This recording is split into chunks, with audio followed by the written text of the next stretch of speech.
Hey guys, welcome to the video. We've got a couple of things to talk about today, and that is leaks. Yes, leaks. A new area officially announced by the Wuthering Waves developer, and some more Youhu information. Dev notes have been posted. We're going to get into all of this. So let me know what you think in the comment section. If you enjoyed the video, drop a like. Let's get straight into it, shall we? Okay, so we've got some info coming out from the Wuthering Waves developer on Twitter, discussing leaks. And before we get into it, I just want to discuss the elephant in the room. I have reacted to leaked content on this channel. I've never spread leaks or actually leaked myself because I'm not in any of that sort of stuff, but I have reacted to information put out by other YouTubers, reacted to videos, and we have reacted to leaked content also. Going forward, we are not going to be doing leaked gameplay. We're not going to be showing off any leaked content in that regard. We're still going to talk about stuff that's in the public because I think it's fair to discuss things that are out there that people are talking about. It's news at the end of the day, but we're not going to be showing off leaked content from the game anymore. I want to respect the developers, and if they ever want me to take any content down that I have reacted to in the past, I'll be more than happy to do so. I just wanted to get that out there. You know, there's a lot of content creators who do leak content who I've seen kind of grandstanding, acting as if Kuro are being too harsh about this, and it's not really the way to go about it. I don't know if they're ever going to stop it, but I think it's well within their rights. It's their intellectual property, and at the end of the day, if it's affecting their business, I more power to them, you know. And the argument that it's not affecting the business, it's a weak argument. Now, sometimes leaked info can definitely drive hype for a game, but I think in a game that has a monetization system like this, it can definitely affect revenue on particular banners. And nobody wants to see leaked story content anyway, which I've never reacted to, but I have reacted to kits, character animations, that sort of stuff, which we won't be showing off that sort of stuff going forward because I respect the devs and I want to play my part in, even though it's a small cog in a greater machine, I'm part of the machine and I want to respect the developers in that regard. But anyway, let's get straight into the tweet that they have put out and let's discuss then, shall we? So this is straight from the Wuthering Waves developer team. Dear Rovers, since the start of version 1.1 CBT, our work has been overshadowed by unauthorized content leaks. These leaks have spread fast and wide, including story cutscenes, storyboard drafts, character concept art, and even discarded environment assets. Many of you have expressed frustration at encountering leaked content despite your efforts to avoid it, largely due to platform algorithms. These unverified leaks have dulled the impact of our official version updates and caused major spoilers, undermining the experience we've carefully crafted for you. See, I can understand this from, I'm not a creator myself, but I can understand working hard on something and you're excited to get it out there and it is spoiled. It does suck, and you know it seems like they are getting serious about this. So let's continue on. Last month we issued a statement condemning leaks and received widespread support from our community. Thanks to this, many leakers realised the harm they were causing and ceased their activities. Unfortunately, with the launch of the version 1.4 CBT server, we are once again facing severe leaks of unreleased content. Developing a new version is meticulous and time-consuming. Character creation, for example, begins several versions ahead with user research, followed by months of design, development, testing, and fine-tuning. Before each update, we conduct a closed beta test to ensure the final product meets player expectations. Promotion only begins when everything is ready. With methodically scheduled moments to provide the best experience, we believe this approach ensures consistent, polished releases, allowing players and content creators to fully engage with each update. Unfortunately, leaks disrupt the process, taking away the element of surprise and undermining the hard work of our team members who put their hearts into every detail. Now, I think what they're talking about a lot of the time is Twitter, because it's kind of hard to avoid Twitter stuff. With YouTube videos, I guess thumbnails and titles can stop that really, but you can choose to skip past the content without actually engaging in it. And I guess private Discords, they're even more more inconspicuous. You know, you've got to be in there to see it, and you're probably actively looking for that stuff anyway. But that still doesn't take away from the fact they don't want this happening, and I think this is totally fair. So let's continue. In response to the damage caused by these leaks, we have implemented stronger measures to prevent future incidents. I don't think they're ever going to stop it. They can try and contain it, and more power to them, but Hoyo ever managed to do it. Most companies don't manage to do it. I don't think Kuro are going to manage to do it either, but I'm not saying they shouldn't try. Issuing formal warnings and collaborating with various content sharing platforms to remove unauthorized material. Additionally, we have initiated legal proceedings against severe breaches of intellectual property, which are currently progressing through the courts. We are committed to defending our work against unauthorized distribution and are prepared to take further legal actions as needed. So they are serious. Now, I don't know if this this legal action is specifically in China or certain jurisdictions where they might have the power to do so. And it's probably against people who are breaking the NDAs, because that's black and white. They can go after those people. A little bit more of a grey area where people are sharing leaks, where they can probably use DMCA takedowns and use platforms to like stop people sharing those leaks, because those people haven't signed a legally binding contract, but they can still use tools to take down the content. As I said, I have reacted to this sort of stuff in the past, and I will continue to talk about news within the space and potential things coming forward, but we won't be reacting to leaked content. And if I see leaked videos that we tend to react to from other YouTubers, I'll be scanning through to make sure there's nothing there of substance in regards to actual footage, gameplay, all this sort of stuff that would cause harm to Kuro in that regard, because I want to play the game and I want to play it fair. So with that out of the way, I just thought I'd discuss that, because, you know, I'll take responsibility when I do things. I'm a man and I've got to admit to it. And I don't want to be one of these content creators who's trying to grandstand because I've benefited from it somehow, that I think it somehow should be right. And I want to use mental gymnastics to make out that this affects Kuro in no negative way at all, because I think that's just a false argument to make. It's disingenuous. There's definitely hype can be built around leaks, but I think it is a negative for the company in general. But anyway, let's move on to some more positive stuff. In the same tweet, we have an announcement of a new area. Now, this could be actually due to some of the leaks that happened previously, with the talks of potentially a new area actually coming with 1.4, or teased in 1.4.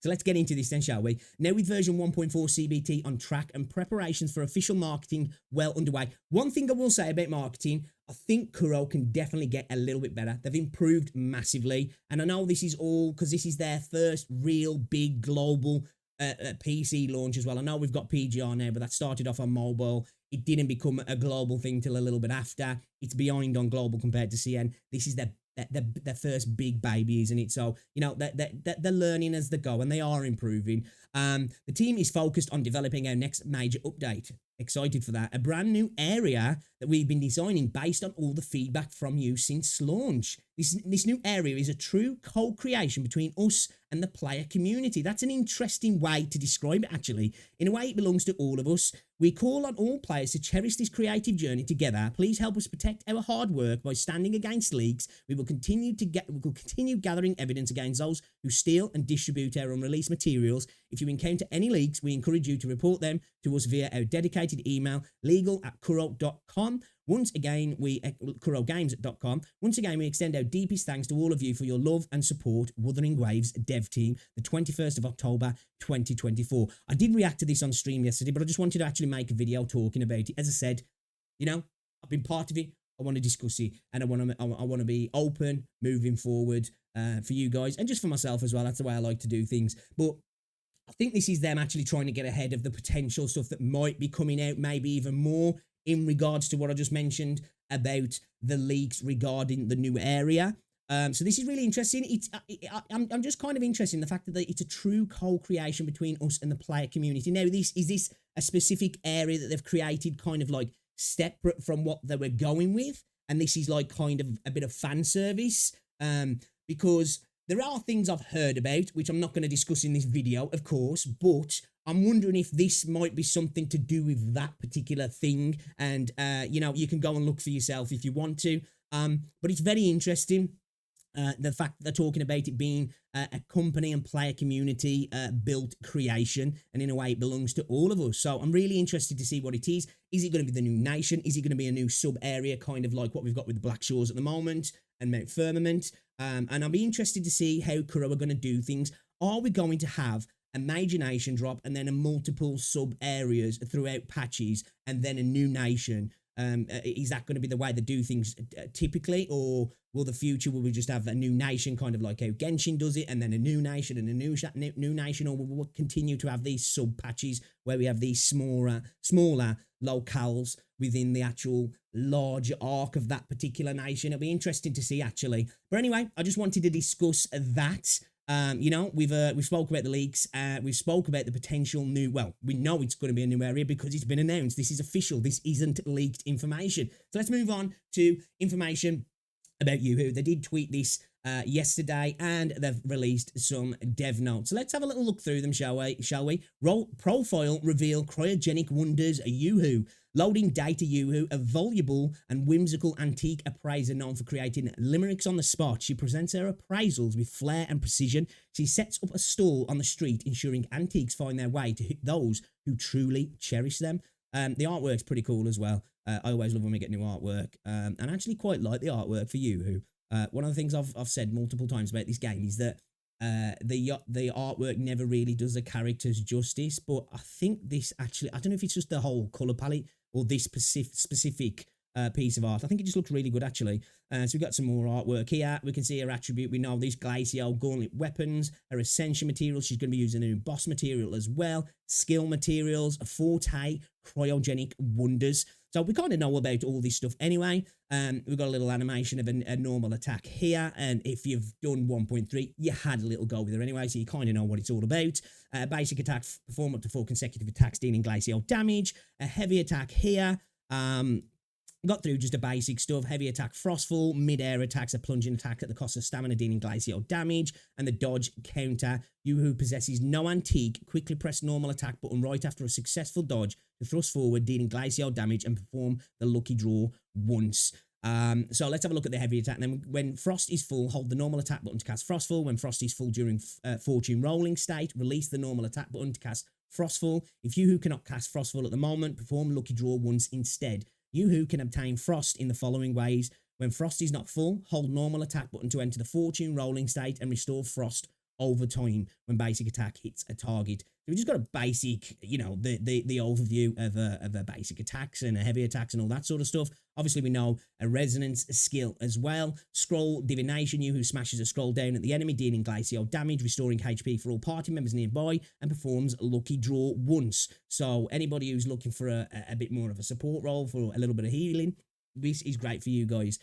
Youhu obtains a random antique after the lucky draw. With an antique, her basic attack will be activate the corresponding antique appraisal. Only one antique can exist at a time, and the newly drawn antique will replace the existing one. I do like this mechanic in Youhu, actually. I was saying this, that it's one of the reasons why I'm interested in it. It's not so much, obviously all the characters have their own unique style of play, but they don't have a mechanical input difference, if that makes sense, where she does in regards to this RNG in the character, which I think is just kind of interesting. Whether it's something you'll be using all the time or I'll be using all the time, don't know, but I just think it's kind of cool. It's a different way to play the game, isn't it? Antique appraisal, chime attack the enemy with a chime, dealing glacial damage. Chime can effectively reduce the enemy's vibration strength. Rui, batter the enemy with a Rui, dealing glacial damage. Rui has a higher damage multiplier. I don't know if I'm even saying that right. Ding, ram into the enemy on a ding, dealing glacial damage. Ding can effectively break the enemy's stance. You can ding them.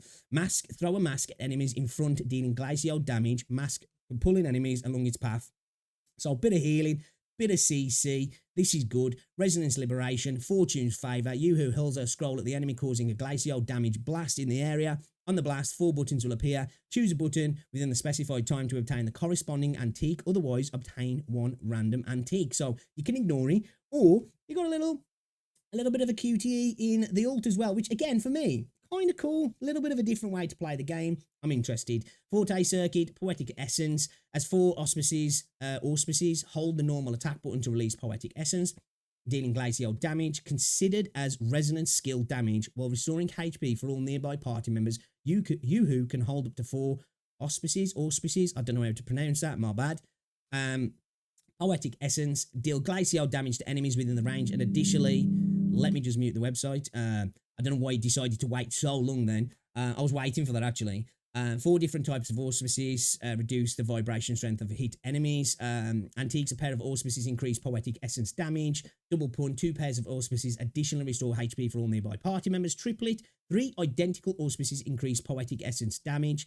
Perfect rhyme, 4 identical auspices simultaneously activate the effects of free verse, double pun, and triplet at the same time. Casting poetic essence removes all auspices. Let me know if I'm pronouncing that wrong, because I feel like I am. Youhu gains an auspice through the antique appraisal. Use basic attack while holding an antique to receive the corresponding auspice. Youhu unlocks antiques by casting Resonance Skill, Scroll Divination, Intro Skill, Scroll of Wonders, Heavy Attack Frostfall, Resonance Liberation, Fortune's Favor, and Dodge Counter. Oh my god, sometimes I feel like I'm having a stroke and I'm trying to read the stuff in this game. Intro Skill, Scroll of Wonders, toss out the scroll and perform a lucky draw once. And we've got our outro skill, Timeless Classics. The incoming resonator has their coordinated attack damage amplified for 28 seconds. So this might actually be really good. Well, it's going to be good for Mortefi, and then in turn, a good setup for potentially Gian as well. You got a little bit of healing there. You know, if you don't necessarily need that extra healing, you got a little bit there. You got your coordinated attack buff, and then you know, if you're running Mortefi with a Gian, so it kind of makes sense that she's on Gian's banner as well. Kind of goes together, doesn't it? A little bit of a combat guide here. Combat tutorial, basically telling you how to go about things. Hold the normal attack button to charge the Forte gauge. When Forte gauge is full, release to cast heavy attack and obtain one random antique. With an antique, tap to cast the corresponding antique appraisal and obtain the corresponding auspices. At 4 auspices, hold normal attack to cast Poetic Essence. Additional effects are granted based on the combination of auspices. Scroll Divination, Fortune's Favor, and Poetic Essence. And that's perform resonance skill, deals damage and restores HP, generates one random antique. When cast, press the corresponding button to select an antique. Hold normal attack when there are 4 auspices, whatever. And a combat role, support and healer, resonance skill, damage, vibration, strength reduction, coordinated attack, damage amplification. So basically, just a bit of a roundup there for Youhu. Thought I'd go through that with you guys because Wuthering Waves put this out yesterday. I thought I'd drop you the information. So yeah, they're going after leakers. We're getting a new area, and we've got a breakdown of Youhu there. I will leave links in the description as well to the dev notes, guys, if you ever want to check them out. And be sure to follow the Wuthering Waves developer on Twitter as well, just to get some kind of behind the scenes information that's not directly the PR side of things. And you know, they're doing good things. Again, I respect what they're doing, and yeah, we'll be taking notes. And I just want to say thank you to everybody who's still here, guys. If you are, let me know in the comment section, drop a like and subscribe, and I'll see you all in the next video. All right, Kuro.